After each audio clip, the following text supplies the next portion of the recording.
Well, vandals defaced a mosque in Cold Lake, Alberta this week, but local residents made sure the story didn't end there. Let's bring in our Jennifer Hall with the details from the newsroom. So Jennifer, what did members of the mosque find when they arrived for prayer?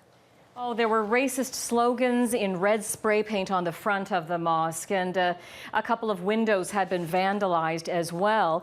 When one man showed up for early morning prayer, that's what he discovered. And he says when his children saw it later, they were crying because amongst some of the messages, a message that said, "Go home." And they said, "But this is our home. We grew up here in Cold Lake, Alberta."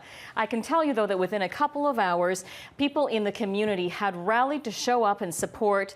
They were cleaning the front of the mosque, taking away the graffiti, and really bringing expressions of their own, in essence, a group hug from the community to the members of this mosque. At one point, even breaking into singing of "O Canada," putting up signs saying, "You are home," and we are united as Canadians. One man even brought his daughter and some flowers. Have a listen to some of the people we caught up with.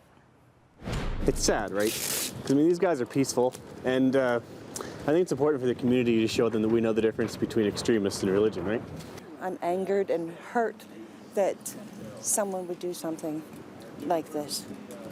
This is Canada, the home of the free, and we're free to worship, and I'm just appalled by it.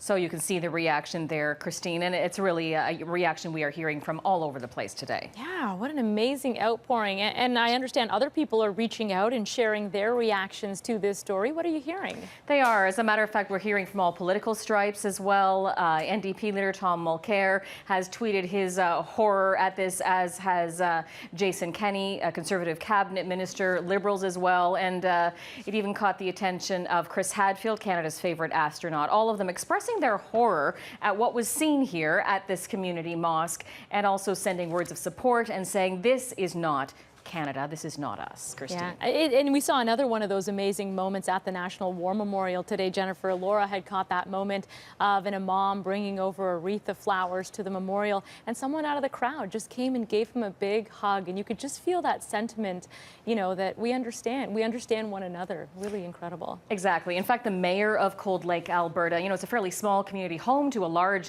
military base, as a matter of fact, where we saw CF-18 fighter jets leaving earlier this week to join in Canada's fight against ISIS in Iraq. The mayor of Cold Lake says he expects that this is probably linked to the shooting death that we saw today, this week in Ottawa, but he says this is not the right way to respond to the frustration and to the anger that people feel. Certainly. Jennifer, thanks so much for this. You're welcome.